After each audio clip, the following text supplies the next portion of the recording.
Today, I am going to discuss about the 1956 Constitution of Pakistan, an important feature of this constitution.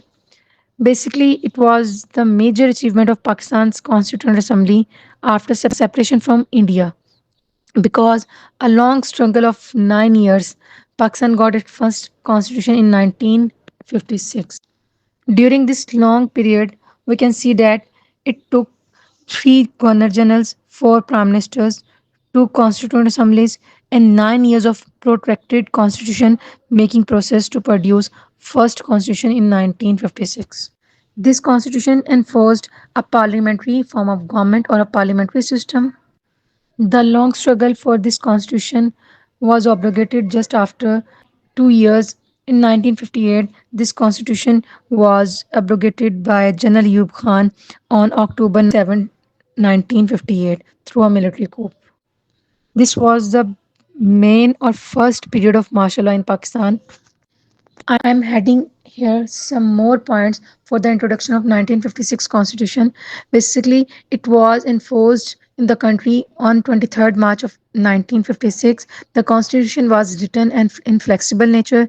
It explained the fundamental rights of the individuals, and it includes 234 articles which were divided in 13 parts and 6 schedules. In this constitution, the concept of government or the system of government proposed on the basis of parliamentary structure. Basically parliamentary form of government को introduce करवाया गया था इस constitution में. और और ये constitution जो था मोर इन्फ्लुएंस्ड और कॉपीड था फ्रॉम द 1935 के गवर्नमेंट ऑफ इंडिया एक्ट से. और इसमें इंट्रोड्यूस करवाए गए थे डिवीजन ऑफ पावर्स के तहत फेडरल लिस्ट को, प्रोविंशियल लिस्ट को और उसके साथ साथ कॉन्करेंट लिस्ट को. और इसमें एक और चीज़ ऐड की गई थी, जो गवर्नर जनरल का टाइटल था उसको रिप्लेस किया गया था with the name of president. और जो कैबिनेट थी वो with the power of prime minister run होगी या अंडर द इन्फ्लुएंस और under the ruling authority of prime minister थी. और जो प्रेसिडेंट था, president of Pakistan was to be elected by the electoral college. और वो इलेक्टोरल कॉलेज किन बॉडीज पर कंप्राइज था? The member of national and provincial assemblies. तो ये तो था कुछ थोड़ा सा इंट्रोडक्शन अबाउट द 1956 कॉन्स्टिट्यूशन. अब अगर हम इसके मेजर फीचर्स की बात करें, first and objective resolution. Basically objective resolution was included as the introductory part of the constitution. Because जब हमने ऑब्जेक्टिव रेजोल्यूशन 1949 पढ़ा था, उसको एक कंसिडर किया गया था for the future constitutions outline के तौर पर. उसको प्रियम्बल में और a part as a part introduce करवाया जाएगा और ऐड किया जाएगा कॉन्स्टिट्यूशन में. Another important feature of the constitution was was its Islamic character or nature. The president was required to be a Muslim of at least 40 years of age, and he was to set up an organization for Islamic research with the aim of establishing a true Islamic society. It means specify कर दिया गया कि जो president of the state होगा वो must be a Muslim and at the age of 40. लिमिटाइज कर दी गई as restriction भी कि president के लिए eligibility. Then one more thing add की गई कि वो इस्लामिक रिसर्च की ऑर्गेनाइजेशन को स्ट्रक्चर करेगा, सेटअप करेगा, जिसका मकसद या जिसका टास्क क्या होगा, प्राइमरी टास्क कि जो इस्टेब्लिश करेंगे या मेंटेन करेंगे या ऐसे डायरेक्शंस देंगे जो कि ट्रू इस्लामिक सोसाइटी के साथ रिलेट करेंगे, जो बेसिक्स होंगे इस्लाम के और कुरान और हदीस के, उसको रिलेट करेगा. तो स्पेसिफाई किया गया कि एक ऑब्जेक्टिव रेजोल्यूशन के तहत इसको एज ए प्रियम्बल ऐड किया गया और प्रेसिडेंट का स्पेसिफाई कर दिया गया must be a Muslim. Next one is 1956 constitution was in the nature of flexible structure because 2 members of the assembly could bring an amendment to the constitution.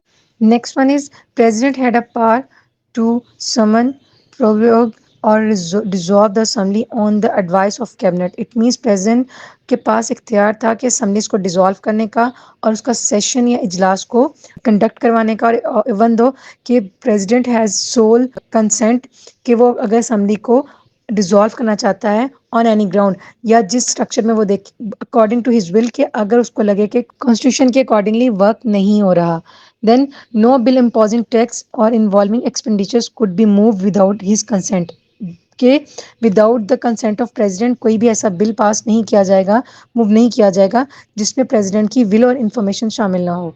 अब president के पास right veto का right किसी भी bill पर specify president के पास authority थी, और उसके अलावा अगर उसका कंसेंट और असेंट नहीं होगा किसी बिल पर, जो बिल असेंबली में पास किया जा रहा है, तो उसको पास भी नहीं होने दिया जाएगा without the assent and consent of president. Prime Minister was to be a leader of parliamentary party and indirectly elected for the 5 years. It means उसमें स्पेसिफाई कर दिया गया जो प्रेसिडेंट ऑफ पाकिस्तान होंगे वो पार्लियामेंट्री पार्टी का लीडर भी कहलाएगा और उसके साथ साथ indirectly elect होगा for the term period of 5 years. He could choose his cabinet from the members of National Assembly. The cabinet was answerable to the Assembly. Yes, when we talk about the parliamentary form of government, जो cabinet होती है वो national assembly से prime minister उसकी formation करता है और वो नेशनल असेंबली को ही वो कैबिनेट आंसरेबल होती है और अकाउंटेबल होती है. देन उसके बाद next point is the constitution entitled for the unicameral legislature. Basically, National Assembly was to the consist of 300 members. The age limit of candidates for the seat in National Assembly was 25 years of age. It means जो constitution था उसने highlight कर दिया कि single ऐवान होगा, एक ही legislative body होगी जो कि 300 मेंबर्स पर कंसिस्ट कर रही होगी और उसके लिए एज ए कैंडिडेट एज का लिमिटेशन कर दी 25 years of age. Next one is 1956 Constitution for the parliamentary form of government with a unicameral legislature. The Constitution recognized the concept of one unit and the seats were divided equally between two wings of Pakistan, because at that time Pakistan had two wings, east and west, and both wings representation are distributed on the equality basis. Means 300 members थे तो 150 for the east Pakistan and 150 for the west Pakistan. Equality की basis पर दोनों 1 unit का formula, वो east Pakistan पूरा एक unit और वेस्ट पाकिस्तान पूरा 1 unit. And one more thing जो इसमें इंट्रोड्यूस करवाई गई थी, फॉर द फर्स्ट 10 years जो थी वो 5 एडिशनल सीट्स थी जो रिजर्व की गई थी for the women's from east wing. Both means कि जो ईस्ट और वेस्ट पाकिस्तान था दोनों तरफ से ही. और नेशनल असेंबली का जो was to meet at least twice a year with at least one session at Dhaka. It means decide किया गया कि दोनों वेस्ट एंड ईस्ट पाकिस्तान को दोनों को इक्वलिटी के बेसिस पे ही रिप्रेजेंट किया जाएगा और साल में नेशनल असेंबली की कम से कम 2 इजलास ज़रूरी होंगे एटलीस्ट. इट मीन्स के उसको डिवाइड इस तरह किया गया कि एक ढाका में होगा और एक पाकिस्तान में, इधर वेस्ट पाकिस्तान में होगा और एक ईस्ट पाकिस्तान में होगा. और इस जो फॉर द नेशनल असेंबली जो इलेक्शंस का स्ट्रक्चर था डायरेक्ट इलेक्शंस का था, जिसमें जो कि डायरेक्टली पाकिस्तान की जो आवाम थी या सिटीजन ऑफ पाकिस्तान है वो वोट कास्ट कर सकता था और उसके लिए स्पेसिफाई की गई थी एज लिमिट. मिनिमम एज जो थी वो 21 years थी जो कि फॉर द वोटिंग प्रोसीजर थी. यस अब उसके बाद पार्लियामेंट्री फॉर्म ऑफ गवर्नमेंट थी और जो नेचर थी वो कौन सी बेसिस पे थी पाकिस्तान की गवर्नमेंट की, वो federal form of government introduce करवाया गया था. It means federal the constitution provide for the federal system of the government in the country and pass divided between central and provinces.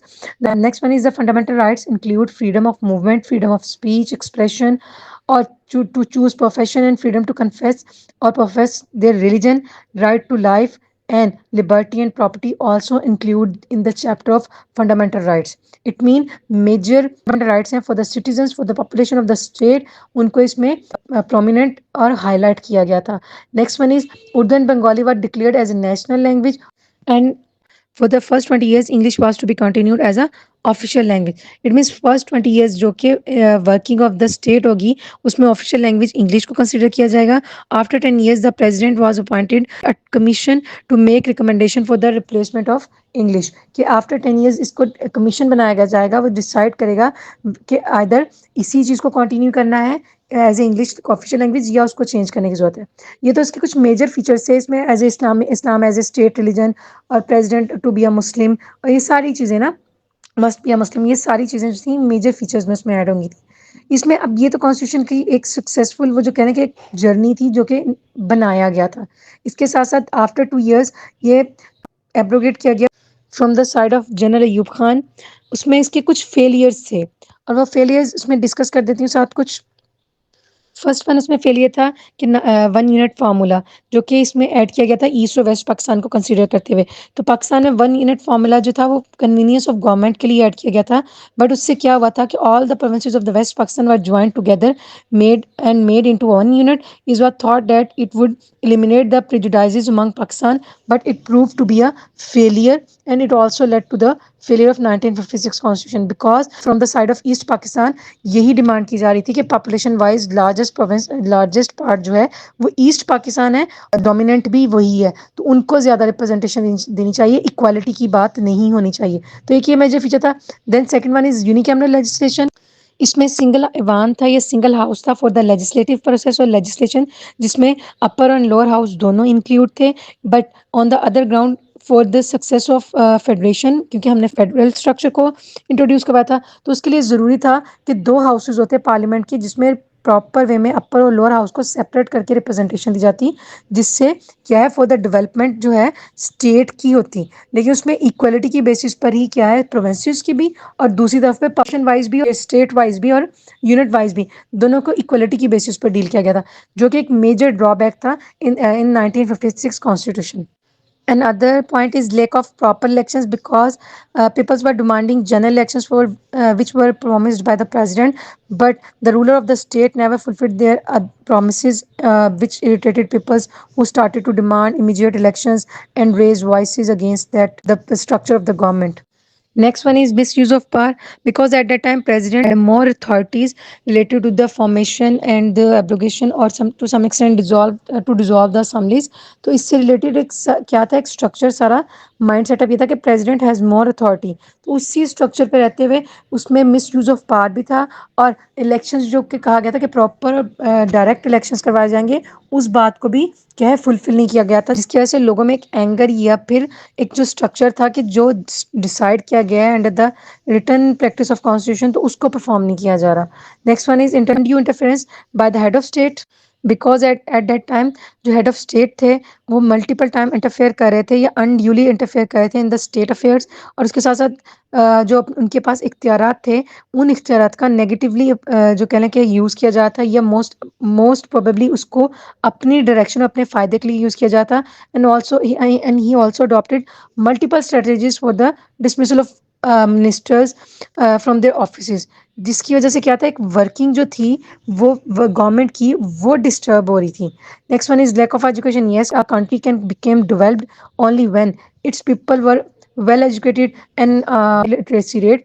Unfortunately, the people were not well educated and they were easily influenced by the demagogues. This lack of education also led to the failure of 1956 constitution. The last one point जो कि मैं इधर discuss करना चाहूँगी वो है जी economic crisis. Yes, क्योंकि newly independent state था, स्ट्रक्चर भी वैसा था, आपके पास जाति कह लें या अपना एक सेल्फ स्ट्रक्चर था जो था गवर्नमेंट की अथॉरिटीज़ का, वो नहीं था। तो जिसकी वजह से क्या हुआ कि इकोनॉमिक क्राइसिस भी पाकिस्तान में एक जिसने कह लें कि जाहिर सी बात है एक न्यूली डेवलप कंट्री है, उसको स्ट्रगलिंग फेज से गुजर के डेवलप होने में एक टाइम पीरियड था। तो जब पोलिटिकली इंस्टेबिलिटी थी वो डायरेक्टली इशू दोनों तरफ से हिट करी थी, इकोनॉमी को भी और पॉलिटिकल स्टेबिलिटी को भी, because politics and economics also interrelated with each other. एक भी डिपार्ट या एक भी स्ट्रक्चर डिस्टर्ब होता है वो ऑटोमेटिकली क्या है डैमेज करता है, डिस्टर्ब करता है, इंस्टेबल करता है दूसरे पार्ट को। तो ये थे कुछ फीचर्स 1956 कॉन्स्टिट्यूशन के, और उसके साथ उसके फेलियर्स को डिस्कस किया गया था।